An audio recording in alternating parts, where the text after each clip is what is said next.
Our stories are brilliant. We are resilient. Our stories are brilliant. We are resilient.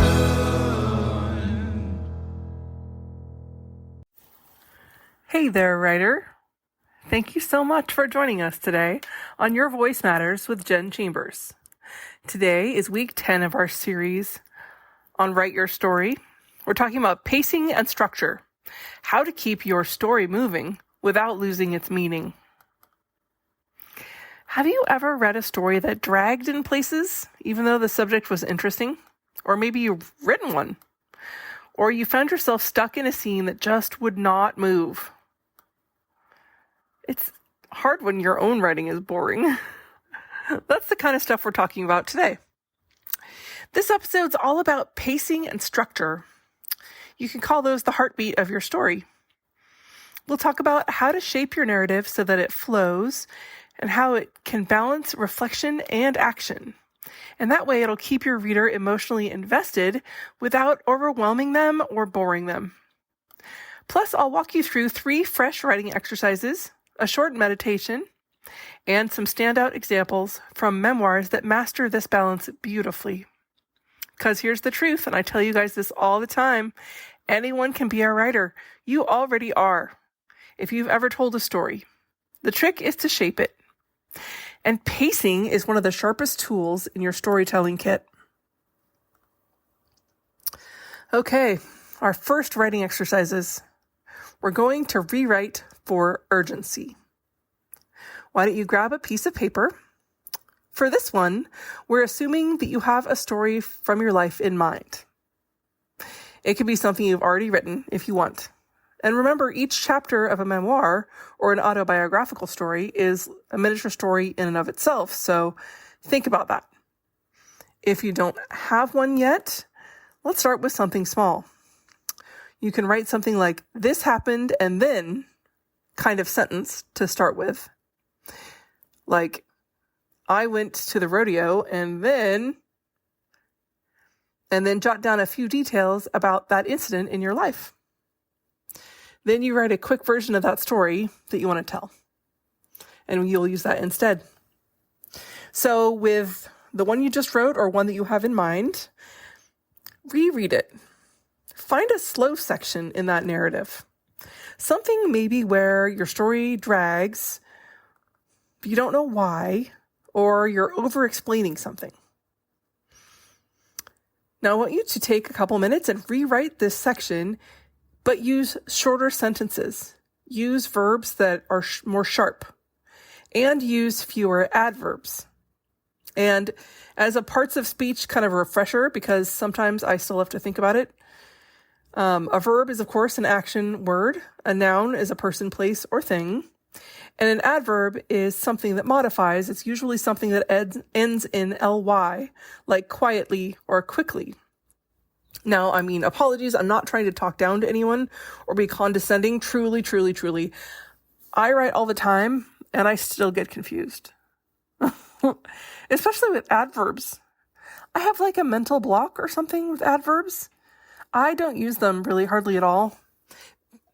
They're not really strong. They're not declarative. So I personally try to use them only in dialogue or not at all. But adverbs are one of the things that talk around what you want to say rather than saying it in a sharper and easy to read kind of way, if that makes sense. So cut out those. Cut out the run-on sentences. Make your sentences smaller, especially with dialogue. And aim for momentum. You're trying to keep things going. Let me give you an example here. Okay, so before you could say something like, "I was walking down the road slowly, thinking about everything that had happened earlier that week and how it made me feel." It's not bad. It says what happened. But if you said instead, "I walked fast, the air burned, my thoughts pounded louder than my boots," that gives action, right? The air burned. You have motion. You are walking fast. Your boots were pounding. So that kind of could tell us that you're running. I mean, that literally brings action to something that started out being sort of like a kind of weak memory, right? So for this exercise, I want you to rewrite maybe a half a page or a whole page of your story using this technique. Then I want you to read both versions out loud. Which one feels more alive? Which one do you like better? All right, for our second exercise today, we're doing something called a drag spot diagnosis. So I want you to take a recent piece of writing. It could be the one you were working on before or something else.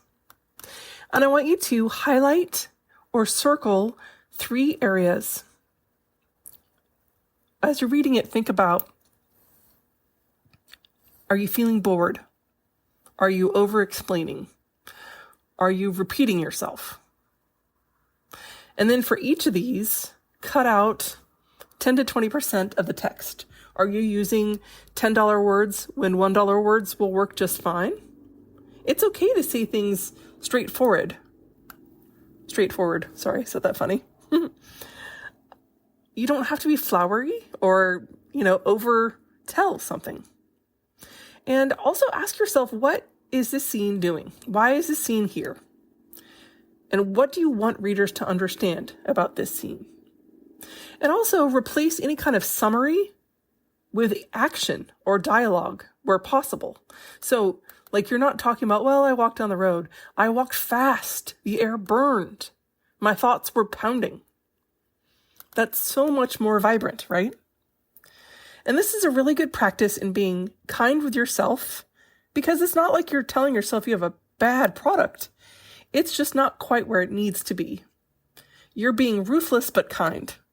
This is a trait that a lot of good writers and editors share.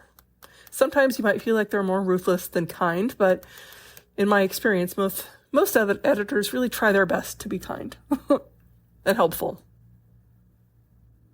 All right, for the third exercise today, we're talking about the rule of 3 acts. I want you to split up your story. We're even just going to talk about one chapter or the piece you're working on for something. But we're going to split it into 3 parts. Oh, excuse me, I yawned. We've talked about this a little bit before. But I want you to see if you can do this with each part of your book. If you're writing a book, make it be each chapter or even each scene if you have a story. What's the beginning? What's the middle? And what's the end? So the beginning includes the setup, the backstory, and the inciting moment. The middle is the conflict, the rising tension, and the turning point. And the end is the resolution, the reflection, and the transformation. So in order to do this, I want you to map your story across these 3 acts. So use kind of a graph on your paper. Start with the setup. Go setup to backstory. Backstory to inciting moment to conflict. So those should go, roughly in a little bit of a stair step. The conflict is at your highest point. Then in your middle, your rising tension gets a little higher still, and their turning point is the highest point yet. So your resolution and reflection and transformation, your resolution and reflection can go down a little bit, and your transformation maybe back up a little bit at the very, very end. So once you have your line mapped out, you can add a scene tag with keywords from that scene. So, you're beginning, you are on the street. And then in the middle, you're at the 7-Eleven. Your conflict is when someone tries to rob the 7-Eleven. I don't know.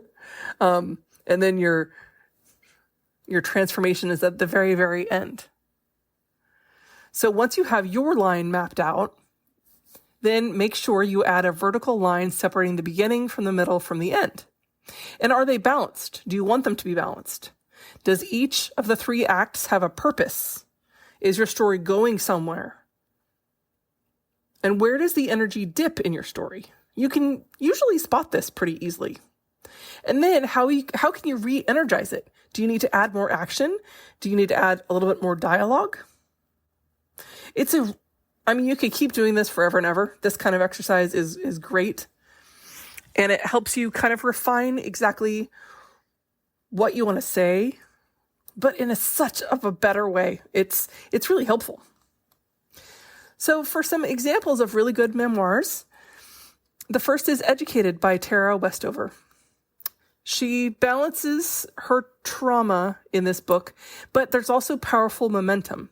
Her chapters are short, and her pacing is really crisp. The readers move through this emotional territory, and we don't get overwhelmed because things keep happening. She's very crisp, and there's a lot of action.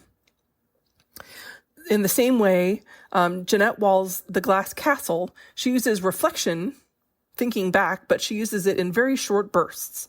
And all of those are surrounded by a lot of action. So even when things are slow, there's tension. And tension is one of the undercurrents that propel things forward. The actions are sometimes so horrific in that book that it's hard to read. But that's another thing that helps with shorter sections. It's quite masterful, actually. All right, for our mini meditation, we're going to find your story's rhythm. This is really fun. So sit quietly and close your eyes. I want you to breathe in for 4 counts, hold for 2, and exhale for 6.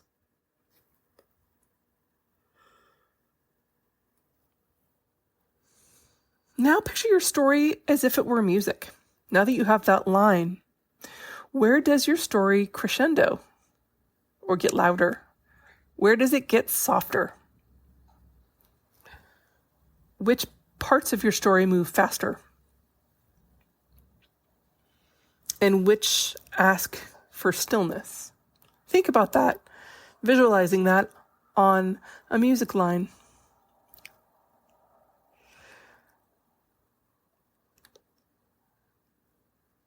Sometimes when you think about stories this way, it can help you visualize where you need to add or subtract, or add something completely new. Take another breath. This is a real short, brief pause. But say to yourself, I honor the pace of my story. I write with breath and balance. All right, our resources for today are a book called Save the Cat Writes a Novel by Jessica Brody.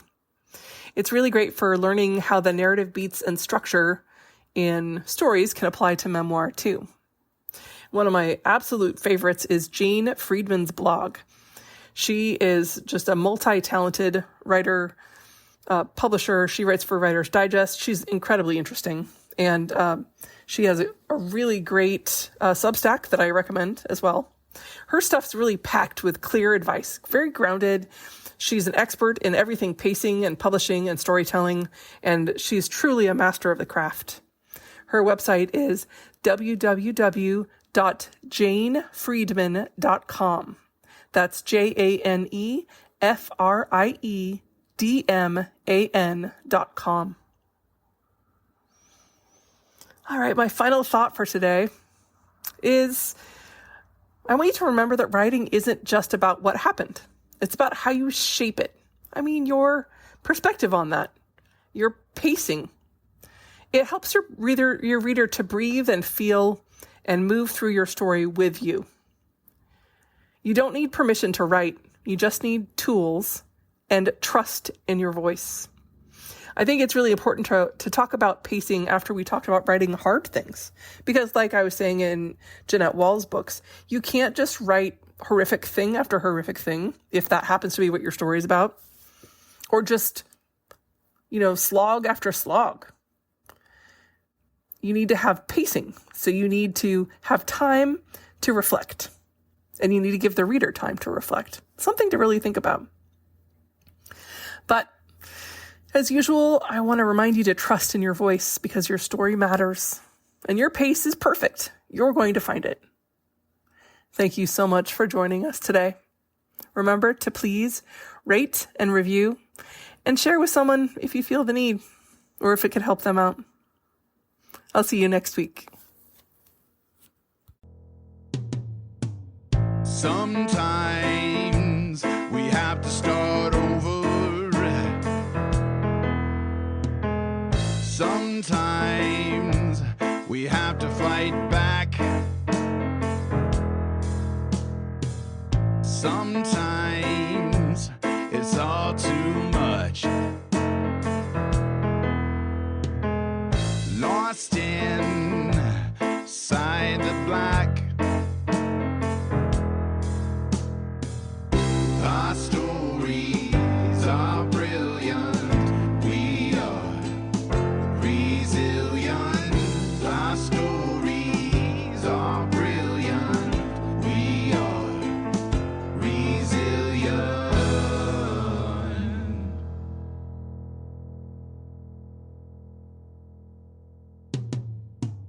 Sometimes we need to lift the voices of those who've overcome and expose the ones that made the choices to stay and fight, not run.